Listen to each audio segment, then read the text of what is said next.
eu cheguei a Euclides da Cunha, era um segredo realmente, que realmente escondi muitos anos. Não sei se falei para muita gente, mas era meu projeto de Fulbright, em 1961, 62, quando eu cheguei a conhecer o Brasil, vivi no Brasil, estudei no Maria Antônia, estudei também, não estudei porque o Jânio Quadros foi embora, foi enxotado ou se demitiu, e então eu fui para o Nordeste, eu fui para Canudos para conhecer o local.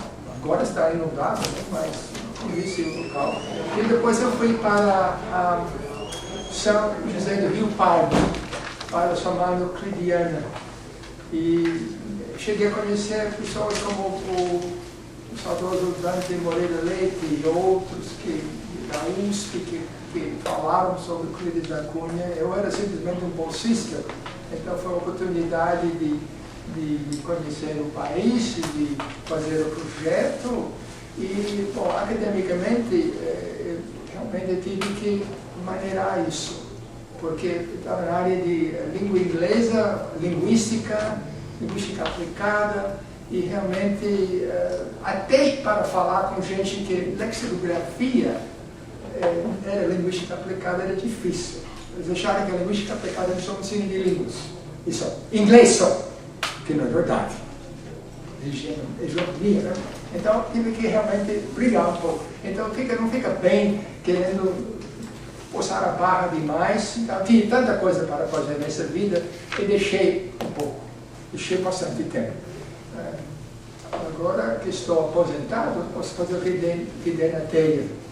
Já ando fazendo alguma coisa, revistinhas, divulgação popular sobre a obra, porque eu amo muito Euclides da Cunha, amo muito, foi o jeito de conhecer o Brasil, e foi um Brasil diferente em 1962, foi muito diferente, porque quando cheguei a Senhor de Bonfim, no estado de Bahia, não tinha ônibus.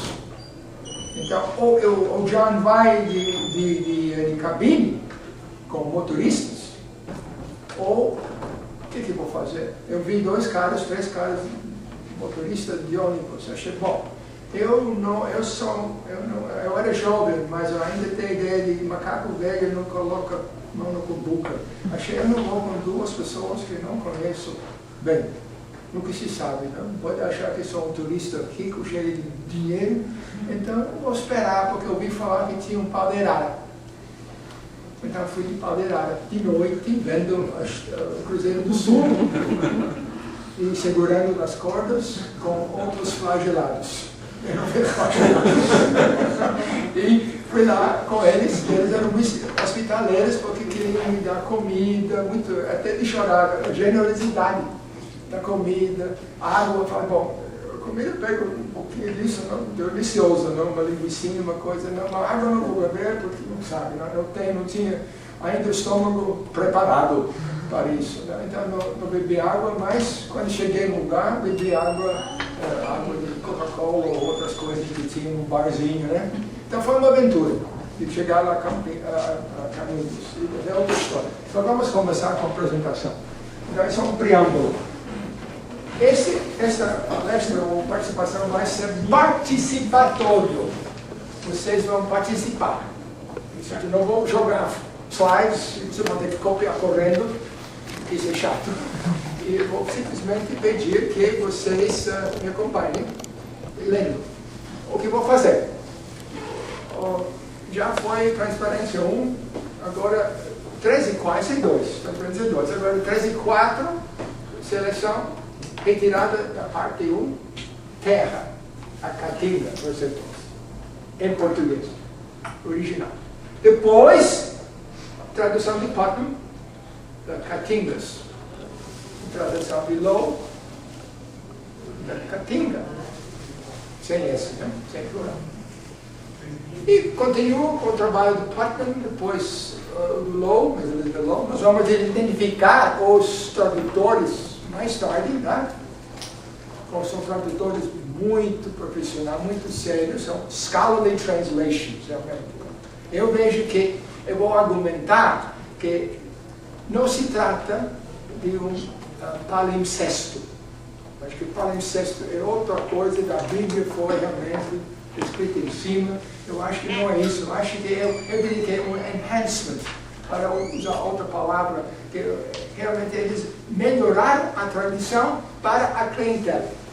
Fizeram uma coisa para falar para o público que não sabe absolutamente nada sobre o Brasil. O eleitor comum, ou o eleitor que não é comum, pessoas que estão na livraria lá em Nova York e têm dinheiro para comprar, compram 25, 30 dólares, compram um livro, mas eles não conhecem muito sobre o Brasil. Então eles aprenderam muito, que aprendem muito sobre o Brasil.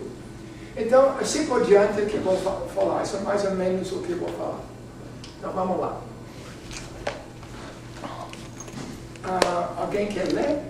Quem gosta de ler? Eu estou pedindo leitura, porque eu acho que tradução é uma musicalidade da linguagem.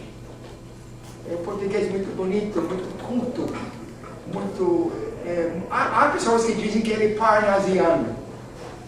Verdade. Escreve muito bem. Escreve muito bem. Parnasiano não é um xingamento. Ele escreve muito bem e muito expressivo. E pode ser que ele está arcaico. Eu não vejo nada de arcaico lá. Não vejo nada de rebuscado. Eu vejo erudição. Com quem conhece a obra. Né? Quem conhece a obra. Então, quem vai querer ler para mim? Por favor, pode ler bem voz alta. Então, a travessia das veredas sertanejas é mais exaustiva que a de uma estepe nua. Nesta, ao menos, o viajante tem o desafogo de um horizonte largo e a perspectiva das planuras francas. Ao passo que a caatinga o afoga, abrevia-lhe o olhar, agrida-o e estonteia-o, enlaça-o na trama espinescente e não o atrai. Repulsa-o com as folhas urticantes, com o espinho, com os gravetos estalados em lanças. E desdobrava-se-lhe na frente léguas e léguas, imutável no aspecto desolado. Árvores sem folhas, de galhos estorcidos e secos, revoltos, entrecruzados. Sim, vamos continuar isso. Vamos só olhar de novo como faria em inglês ou outra língua. Não é um desafio, né? Um verdadeiro desafio, porque o português culto, português erudito. Não é só culto, John, ele é em prosa poética. Dá para descansar o tempo todo. Sem dúvida. Há um ritmo, uma toada nesse texto que Sem dúvida. teria que tentar reproduzir de alguma forma. Claro, dentro da poética da língua de chegar. Certo, você tem razão, porque olha lá. Agrida-o, olha a repetição, estanteia-o, enlaça-o. Inclusive, ler sem ter lido antes, meio que preparado um pouquinho assim, de cara, você já é um... Os adjetivos, urticantes. Será que não é agride-o, em vez de agrida-o? A palavra, ao passo que a caatinga o afaga, abrevia-lhe o olhar, agride-o, em vez de agride-o. Sim. Agride-o. Agora vamos ver de digitação. Eu acho que é de digitação. Vou ter que ver isso. Você veja da primeira, assim, como é a partida, né? Então a travessia das veredas sertanejas é mais exaustiva até do que espera o menino. Tem. Verso branco, praticamente. E quem eu conheço o Catem, porque esteve lá, realmente haja água que bebia, viu? Realmente, para andar por aí, aqueles anos, realmente a terra é uma luta, e vai ter uma luta. O homem sobrevive. Vamos agora passar para o inglês. Para baixo, né? Agora, vamos... podemos continuar? E continuar? Não, Outra pessoa? Outro sotaque agora. Não tem medo, não se acanhe. É bom ler, é bom a oralidade. Precisa. Por favor, senhor. Entrecruzados, apontando rijamente no espaço ou estirando-se flexuosos pelo solo, lembrando um bracejar imenso de tortura da flora agonizante. Da tortura, porque é a natureza que está sendo torturada, mas a guerra, as pessoas, o nordestino, na seca, tortura. Tortura A não. Caatinga, eu tenho nota de rodapé, porque um tradutor coloca Caatingas e não sublinha, não usa itálico. Eu faço que o outro usa itálico. Essa tortura não pode ter dois sentidos: tortura de torturar, de agredir, e tortura de ser torto. É assim. Porque não é reto, é torto. É torto, é. Agora vamos ver aqui. English. Who would like to read it in English? John, No, I'll do the other one. I'll do the new one. Vamos continuar. Francis. The traversing of the backland trails is then more exhausting than that of a barren steppe.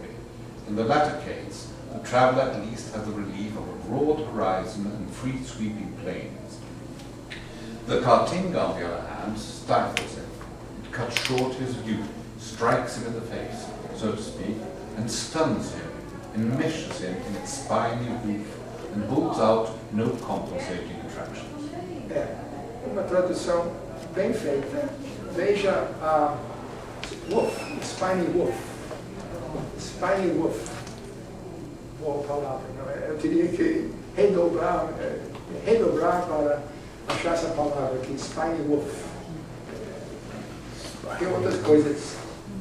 Strikes him in the face, so to speak. Stuns him, enmeshes him. Igual uma coisa do original. Free sweeping plains. Vamos continuar? Agora, isso é outra. Isso é do low. Do low. Crossing the Veja, back. low é o mais recente. Mr. Samuel Putnam, que foi feita em 1947, 45.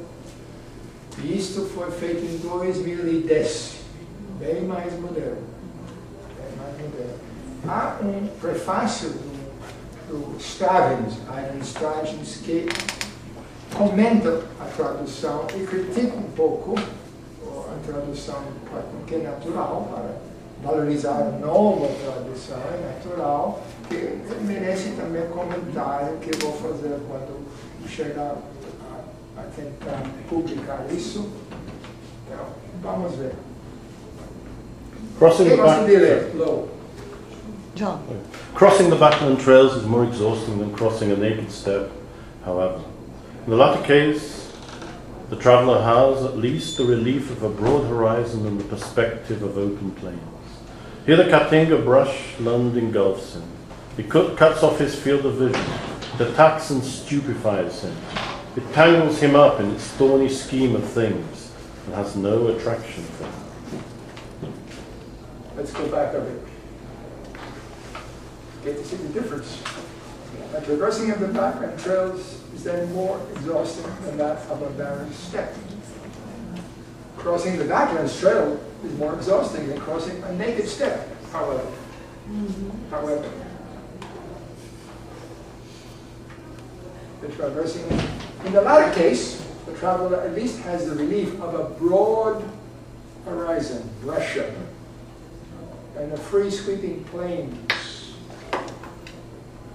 In the latter case, the traveler has at least the relief of a broad horizon and the perspective of open plains. Comparando, você não vê, eles tentam, Elizabeth Lowe tenta e consegue ser diferente.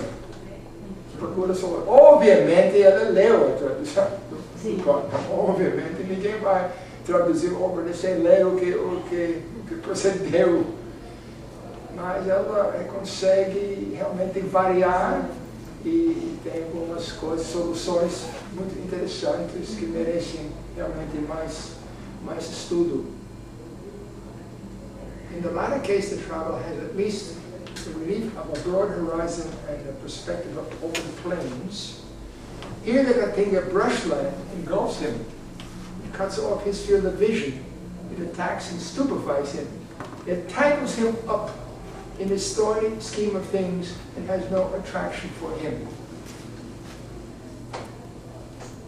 It repulses him with its thorns and prickly leaves, its twigs sharp as lances, and it stretches out in from of him. Alguma coisa está errada aí na minha cópia. In front of him. Probably in front. Yeah. In front. In front of him.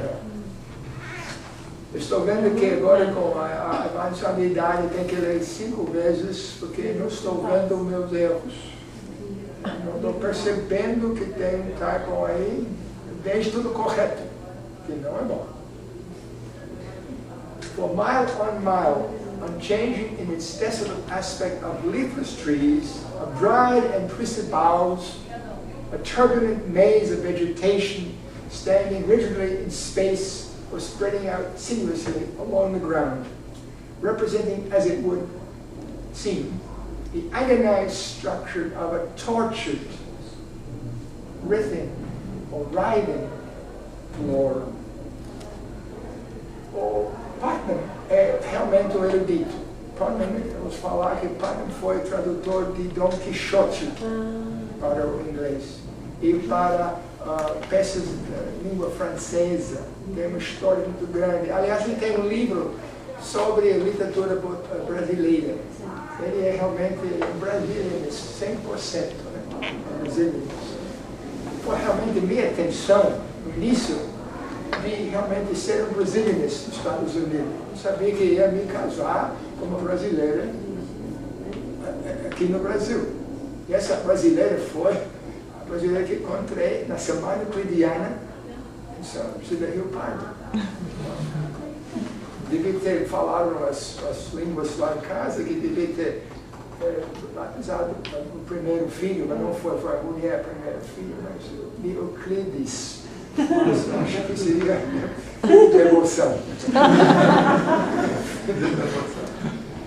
But note aqui que, for definition and description of the Caatinga, see Richard Spruce.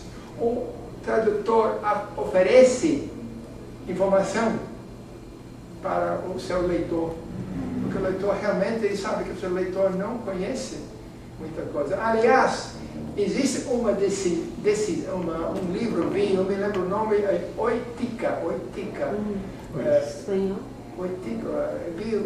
vi na biblioteca, é uma tradução que tem os títulos, os parágrafos, subtítulos, porque o original é difícil de ler, porque não há interrupções, não há parágrafos. Mas essa edição que foi feita depois, não foi por Luiz da Cunha que fez.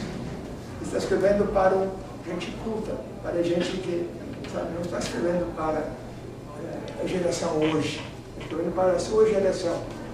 A leitura era muito mais restrita quem lia naquela época, né? Era uma elite que lia, né? Ele se associava muito com socialistas. Por que ele foi para Rio Pardo? Ele foi para Rio Pardo para escrever. Porque foi a meca do euclidianismo. Francisco Escobar construiu uma ponte lá, porque era engenheiro. E ainda tem uma casa euclidiana lá. Tem uma semana euclidiana e tem palestras, onde eu fui como bolsista. E mais tarde dei uma palestra lá. Continua a semana euclidiana. O Zilli, Bertold Zilli está sempre lá. O Bertold Zilli, tradutor para o alemão, que deu palestra outro dia. Ele sempre vai. Você não conhece? Você conhece o Zilli? Sim. Sim. Mas ele sempre está lá. Sim. Ok, agora vamos ver. Continuando. Agora é o clima. Quem lê isso? É bonito. Quem lê? Leggi. Piacere. Lisei, se vous plaît. Alguém lê? lesen. O sol poente desatava, longa, a sua sombra pelo chão, e protegido por ela, braços largamente abertos, face volvida para os céus, um soldado descansava. Descansava havia 3 meses. Veja o que vai dizer. Euclides da Cunha era pacifista, ou era militar. Era militar, estudou. Ele teve problemas de relacionamento no colégio militar. Mas ele viu guerra e chegou a ver que guerra não é solução. Não é solução. E no final ele fala, é um crime o que foi cometido. Um crime. Muitas nações cometem crimes, nós sabemos. No meu ex-país tem vários. Vários. Então, as nações-estados são realmente muito perigosas. Então vamos ver agora coloquei agora ao lado lá. Os dois tradutores usam tópicos, subtópicos, ao passo que no original não há. No original não há. Isso facilita para o leitor, para acompanhar, né? Singular high grounds. The western sun was casting its long shadow over the plain. And in the shadow, arms flung out and faded, upturned to the heavens. A soldier was taking his ease. Olha a ironia, taking his ease. Taking his ease. A traje da guerra, no? There for 3 whole months. And Elizabeth, lo, the setting sun has cast the broad shadow of the foliage across the ground. And under its protection, arms akimbo. Gostei desse, arms akimbo. Arms akimbo. Não é uma palavra que a gente usa sempre, arms akimbo. Eu não sei quantas vezes, eu nunca usei essa palavra, mas você bem conhece. Eu nunca tinha visto. Mas eu não sei se deve falar que é outro arcaico, arms flung out. Então, é verdade, né? Akimbo, mas é em bom inglês. His face turned to the sky, the soldier is resting. He has been resting for 3 months.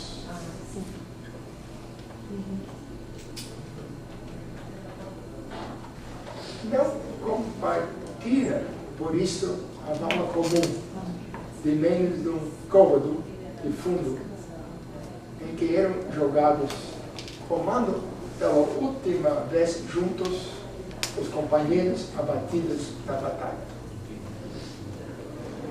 Qual vai a solução que os dois tradutores vão fazer? Quem pode ler o Pablo? Quem lê? For this reason, quem quer ler? For this reason, he had not shared the common trench. For this reason, he had not shared the common trench of less than 3/4 of a yard in depth, into which the comrades fallen in battle had been placed in the last reunion. Notice the last reunion. Ele é muito crítico e apresenta a tragédia da guerra assim, e comove, e quem lê em inglês também. Realmente é prosa, é poesia, como o Francis falou, é poesia em prosa. He did not share, therefore, the common grave. For this reason, he had not shared the common trench. He did not share, therefore, the common grave. Less than 3 feet deep. Less than 3/4 of a yard in depth. Into which comrades had fallen in battle. Into which together in one last formation, gostei desse, in one last formation, a ironia, né? A guerra, in one last formation. One last formation. É um militar, sabe das coisas, mas altamente crítico da guerra. His comrades fallen in battle and had been buried. os meus trabalhos sobre Euclides da Cunha, eu discordo muito de colegas, todo mundo tem direito, é liberdade de expressão. Eu acho que não vai muito em conta falar da vida da pessoa, o passado da pessoa, as coisas, todos nós temos problemas na vida. Euclides da Cunha teve também seus problemas, e sobre essas coisas, problema, duelo, essas coisas, eu acho que realmente não leva muita coisa que ver com a tradução. Eu acho que essa coisa de crítica genética, cada um sabe o tamanho do sapato, mas eu não acho que leva muito. Eu quero mais a obra, eu quero ver o que ele deixou, o que nos deixou, porque a tradução é uma continuação do seu trabalho, como nós sabemos. O que vocês acham? Alguma relação? Com certeza.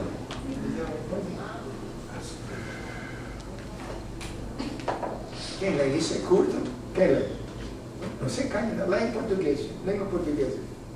A língua da gente. Quem lê? E estava intacto, murchara apenas, mumificara, conservando os traços fisionômicos, de modo a incutir a ilusão exata de um lutador cansado, retemperando-se em tranquilo sono, à sombra daquela árvore benfazeja. Retemperando-se, uma boa palavra, palavra culta. O português é rico, é muita palavra. Retemperando-se, né? Eu ensinei meu neto, porque meu neto tem que falar português, como meus filhos sem sotaque. Então eu ensino meu neto a falar palavras assim, cultas. Então eu ensinei quando ele era criança, assodamento. Agora quando eu faço alguma coisa assim, apressadamente, ele fala, vô, nada de assodamento. Nada de assodamento. Assodamento? Pressa. Eu queria uma curiosidade. Sim. Em Euclides da Cunha tinha neologismos ou não?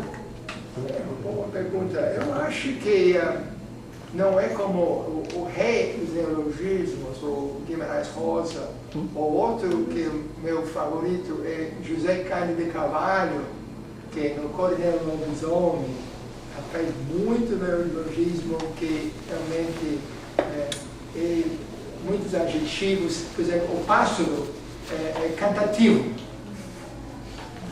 Não pegou, ninguém usa, é cantativo, mas entende, tem muitas palavras assim, né? Taqualmente, talvez taqualmente pode ter ouvido taqualmente, é como, que nem taqualmente, e tem vários outros, não? Eu não sei se tem muitos. Né? Retemperando-se é uma palavra que existe ou ela foi criada com temperando e temperando de novo, retemperando? Eu acho que é uma palavra castiço, retemperar, não sei o que é muito. Não é muito. Como eu conheço temperando, imagino que retemperando é temperando outra vez. Mas se existe ou ela foi criada? Retemperando-se. Existe sim. Temperando de novo? Tanto no francês existe. Eu acho que existe. Por quê? Mas que de temperar é uma palavra. Temperar, sim, mas... Sim, eu não sei se está é uma boa pergunta. Está me levantando. Se está no dicionário. Ou se ele juntou temperar com temperar de novo, retemperar. E se não está no dicionário, ainda é uma palavra do português. Sim. Essa ideia de que se não está no dicionário não é. Isso não é. Está nos recursos, está nas possibilidades. Uma boa pergunta, tem que pensar nisso quando escrevo. Por isso eu gosto de fazer uma apresentação, porque sai de mim e tem que ouvir os outros, que é importante, para poder escrever assim, com mais cuidado, com mais confiança, né? E outro aspecto é muito rico, realmente, vai ser muito bom. Veja a palavra benfazeja.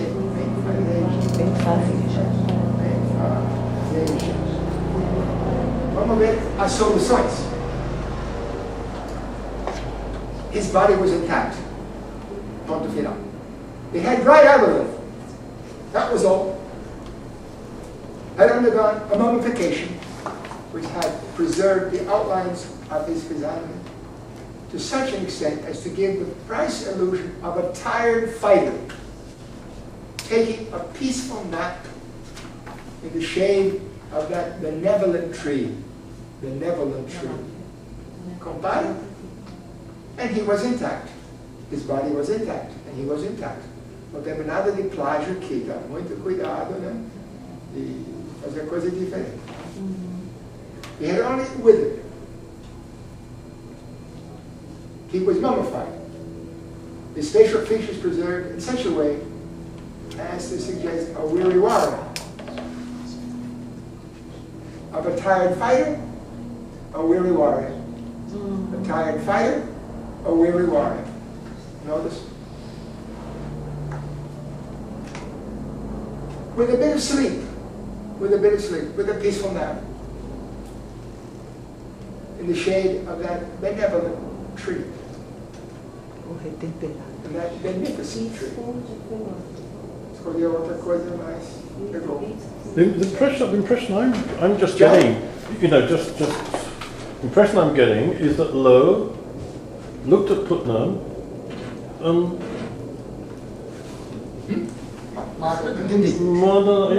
modernized based on based on Putnam. That's the impression I'm getting at the moment. Yeah, I get the same. O John está dizendo que a tradução é modernizada. É isso? Sim, sem dúvida. Veja a data. 1945. Ele tinha 10 anos. O cara estava Sim, John, mas acho que o John está querendo dizer o seguinte. Lowe não fez uma nova tradução e de vez em quando espiou a velha. A sugestão que está colocou aqui. Ele pegou a antiga, escaneou, passou o OCR, depois jogou na tela e disse, agora vamos dar um jeito nesse negócio. É um pouco essa impressão que de vez em quando há trechos em que você sente que foi algo assim. Pode ser que não. Sim. Mas enfim, que dá, no mínimo, o original e a tradução do Putnam estavam meio que lado a lado enquanto ela estava trabalhando. Não é? Porque sim, você pode ter, são duas estratégias diferentes. Uma, eu vou tentar traduzir por mim, depois eu vou ver o que os outros fizeram. Ou o contrário, vou ver o que os outros fizeram e vou dar o meu palpite e já minha colher de chá torta.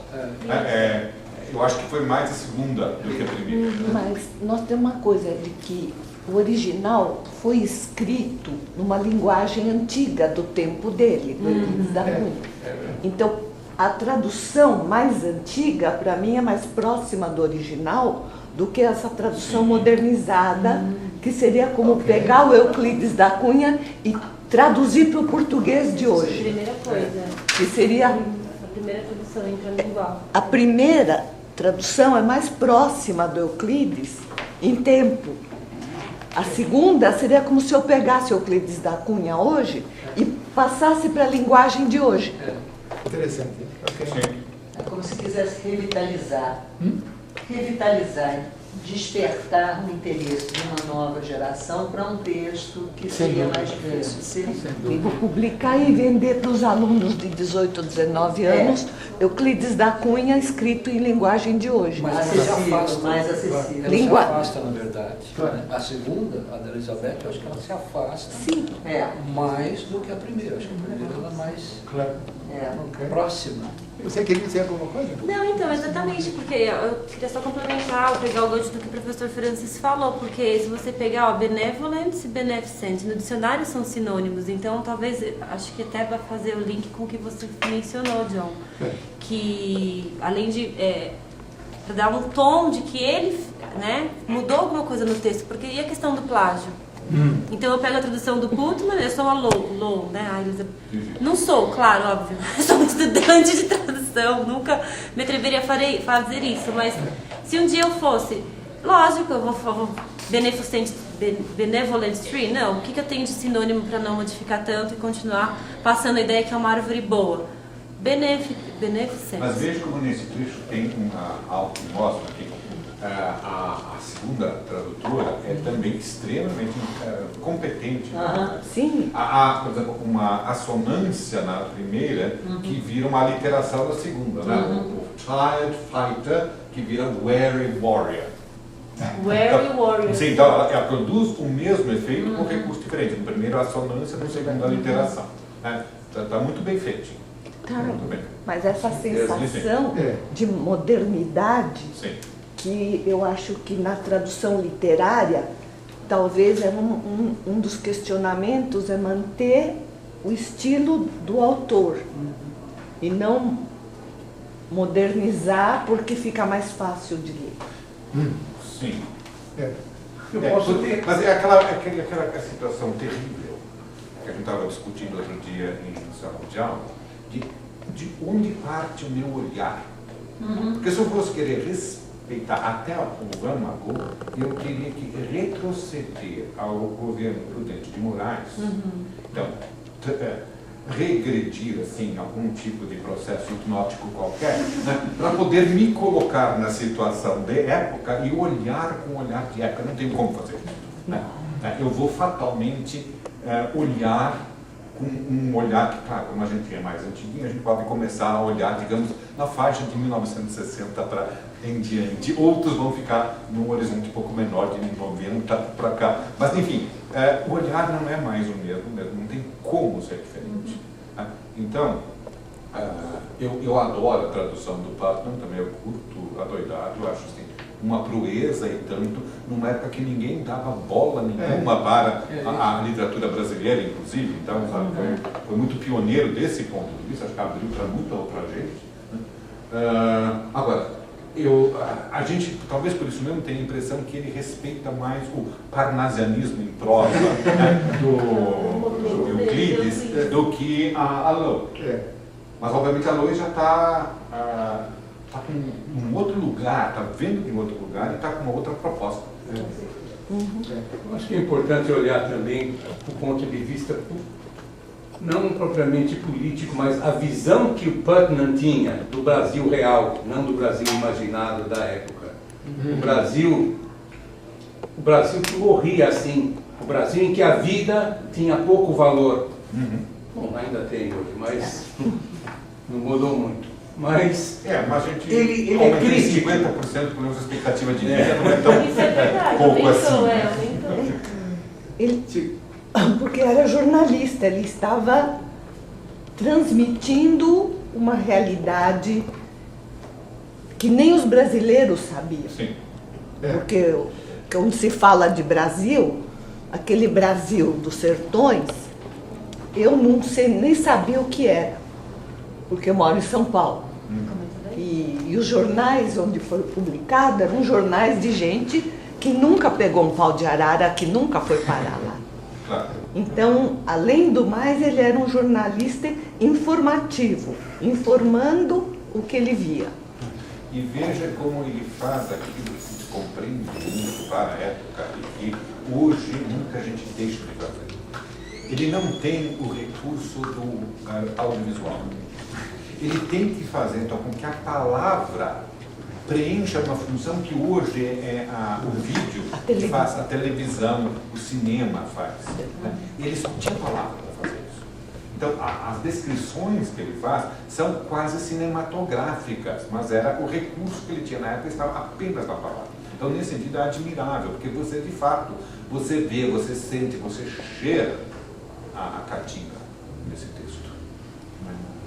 Ele te toca, ele te espeta verbalmente, mas sabe, você tem essa vivência quase holística a partir da palavra apenas.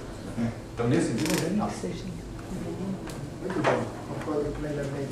Essa gravação é só o visual ou a voz também? Na voz também, claro. Voz também? Claro. Então vou pedir que o Jean Milton, eu quero uma cópia. Não, vai ser no Porque YouTube. Vai no YouTube. Isso, ouvir vocês, os comentários, Sim. eu saio alimentado para escrever, né? Porque escrever é chato, você fica sozinho, mas ouvir os outros, se dá pistas para umas coisas que que quero dizer que é elaborar. Então, isso vai ser imprescindível para a continuação do trabalho. Bom, agora vamos para outra transparência. Quem são os tradutores? Quem são os tradutores? Samuel Putnam, quando ele nasceu? 1892. Faleceu cedo, 1940. 50. Teve uma vida muito ativa porque traduziu, achei que traduziu várias coisas. Tradução para inglês de Dom Quixote do Cervantes. Não é pouca coisa. E veja bem, o Putnam chegou a conhecer o casal Knopf, a editora Knopf, em Nova York, que realmente prestigiou a literatura latino-americana. Por quê? Estávamos em guerra e não era muito fácil traduzir coisas por causa da guerra. Então, a América Latina foi um mercado. O que eles estão fazendo na América Latina? Não? E o Knopf era um empresário, sabia? Também era amante de cultura. A esposa dele também. Tinha negócios de cultura. E fizeram várias obras da Knopf, Guimarães Rosa e vários outros. Né? História, uma filme muito importante para a América Latina. Mas o Putnam também escreveu, autor de Marvelous Journey, The Survey of 4 Centuries of Brazilian Writing. Foi publicado em 1948. Eu tinha 12 anos. E autor de The Portable Rabelais. Isso foi de Viking Press, tinha vários, a gente comprava quando estava na faculdade, tinha 25, 29, 18, 19, 20 na faculdade. Tinha esses da Viking Press, The Portable Cervantes, The Portable. Então, seleções de diferentes trechos de Rabelais, de Cervantes, de outros. Né? Eu acho que o Francis e outros já tocaram uma coisa sobre o Putnam. Ele tinha uma paixão pela América Latina, pelo Brasil, especialmente por Euclides da Cunha, sem dúvida. Isso é importante, paixão para a tradução. Né? Tem que gostar do que está fazendo. Agora, sem desmerecer Elizabeth Lowe, ela tem um currículo impressionante. Diretora Center for Translation Studies, School of Literatures, Cultures and Linguistics, University of Illinois, Champaign-Urbana. Fez o PhD, City University of New York, em literatura comparada. Concentração em tradução e orientador, nós conhecemos Gregory Rebassa. Eu estudei em Columbia University Teachers College, eu me lembro de Rebassa, que acho que mudou para outra universidade, não sei se ele está aposentado, mas faz tempo, mas um nome em tradução.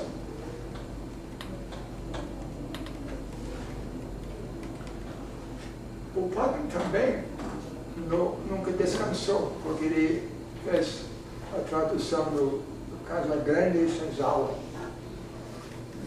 que eu li no original e também em inglês, especialmente durante meu ano de Fulbright, com tanta briga na USP, tanta greve em causa do Jânio Quadros e outros, com tropas na rua.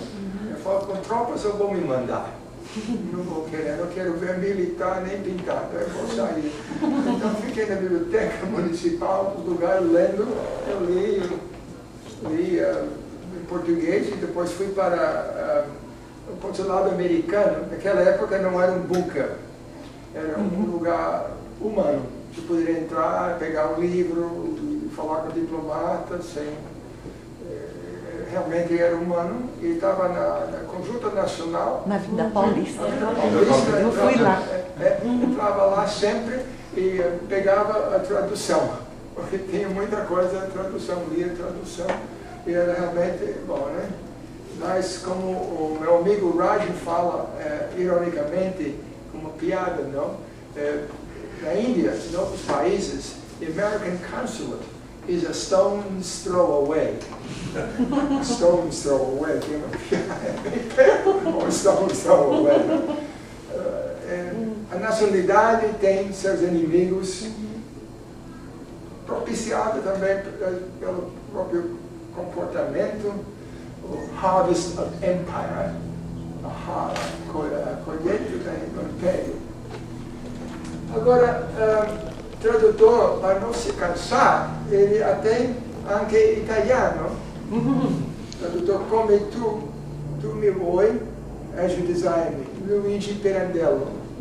Bisogna leggere qualche dia, há tanta coisa que ler, né? E Elizabeth Lowe, autora de City in Brazilian Literature. Esse foi o livro dela, o livro que eu não li ainda, mas eu preciso ler, City in Brazilian Literature. E tradutora de vários autores brasileiros, Elizabeth Lispector, Clarice Lispector, Rubens Fonseca, Nery de Pinhon, Darcy Ribeiro, Machado, entre outros. É muito. Quem mais temos aqui? Quais são os comentários finais? Bom, podemos discutir isso. Eu acho que são duas traduções competentes, com scholarship. Eu acho que o Putnam aproveita mais notas de rodapé. Eu fiz um handout,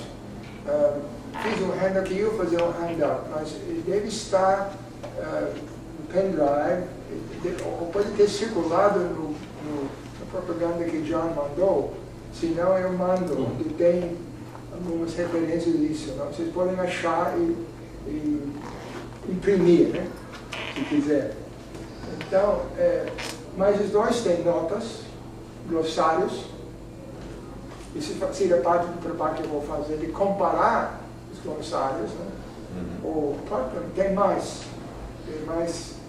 brasilianista, mais assim, a primeira vez, né? Relação dos eventos históricos.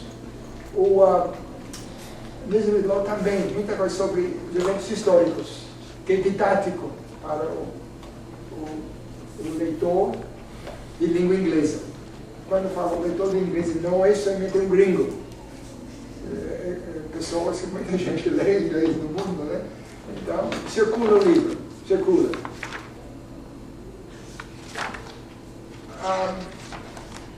Há alguém que falou, não sei se foi recentemente aqui, que Cris Cunha, que é um palimpsesto. Eu debateria isso com todo respeito, não sei se eu considero que palimpsesto, ele rewrite, ou write em cima. Eu acho que não é bem assim. Eu acho que na Bíblia os fariseus receberam, desculpe, eu não quero ofender ninguém, seus sentimentos religiosos, não estou falando cientificamente, mas os fariseus, realmente, no evangélico, realmente são assim, até milenizados um pouco, né? Eu acho que é escrever sobre comportamento, né? Mudar as coisas. E tem outras coisas que podemos falar assim. Eu acho que, não sei se a tradução de Putnam ficou envelhecida. Ainda posso ler, não sei. Discutiu isso aqui um pouco, envelhecida. Não é uma coisa que, quando fala envelhecida, né? Envelhecida, não sei se envelhecida. Fala muito envelhecido com os modelos de Chomsky, que faziam muito, né? Hoje, certo, muitos modelos são obsoletos, porque tem outros. Mas não quer dizer que o estudo dessas coisas, poder voltar ao clássico, não é perda de tempo. Né? Esse é o ponto. Na minha opinião, um texto científico, e o que Euclides escreveu foi um texto científico, ele não envelhece, ele é aquilo que é e continua moderno, porque ele escreveu uma linguagem precisa. Algumas palavras podem não ser mais usadas, mas o core continua sendo atual. Quanto à tradução, eu li um pouco, eu não li muito da tradução do Putnam, mas o que eu li não me pareceu nada envelhecido, segue aquilo. É a mesma coisa de falar, Então Max Weber envelheceu. Agora o que ele escreveu nós temos que reescrever porque não se entende mais. Lévi-Strauss envelheceu? Não, é escrita científica. Aquilo que era válido continua na mesma língua. Todos entendemos a mesma coisa. Mais um comentário? Então, isso leva à última questão. Então, qual a motivação para uma nova tradução? Se isso que você fala está válido, se não envelhece, então para que a nova tradução se a do quanto não é boa? Porque a Elizabeth Lowe, que traduziu muita coisa, achou que ela devia dar o toque dela. Então ela escreveu, não porque a tradução fosse velha, mas porque ela quis dar, nas suas próprias palavras, ela quis contar a história. Em alguns pontos ela encurta a linguagem, em outros pontos ela é um pouquinho mais extensa, nos trechos que a gente viu. Então eu tenho a impressão que ela é simplesmente isso, como a maioria dos tradutores. Nunca vamos saber, a não ser que ela tenha escrito sobre isso. Mas é um questionamento disso, por que retraduzir? Eu diria que independentemente de propósito declarado ou implícito de modernizar ou não, eu acho que sempre uma nova leitura é interessante. Acrescentar, sempre alguma coisa é acrescida. Então, quanto a determinar se foi envelhecido ou não, nós não estamos na melhor situação para dizer isso. Por quê? Porque a linguagem mais culta no inglês, ela é repleta de latinismos. Sim. E que nós estamos muito à vontade, obrigado. A gente não sente como algo estranho. Agora, eu não sei se um nativo de inglês de 4 costados vai achar que crossing e traversing estão no mesmo nível. Não estão? Com certeza não. Porque para nós traversing e travessia, tiraste essa coisa, nós estamos realmente em casa. Mas para o inglês, entre traversing e crossing, vai preferir o crossing. Vai estar muito mais tranquilo, não vai ter que abrir o dicionário traversing, não vai ser assim. Então, eu acho que tem esse aspecto também. Talvez precisaria fazer um trabalho mais sistemático, mas um palpite a priori, teria até vontade de fuçar, qual o grau de índice de latinismos, ou seja, de termos de origem latina na versão Putnam e na versão Lowe. Pode ser que aí tenha alguma diferença, e aí sim, estaria mais voltado não para o público genérico, conhecedor do inglês, mas do inglês mais nativo, que se sente menos confortável hoje, pelo menos. Não digo em 1940, que todo mundo ainda fazia latim na escola, etc. Eu estou falando hoje, certamente estaria talvez mais confortável com um inglês mais anglo-saxônico, germânico do que latim. Isso mesmo. Um bom comentário vai enriquecer o que estou fazendo. Isso é muito importante. É muito bom apresentar. Se você não apresenta, realmente não vai sair o mesmo trabalho.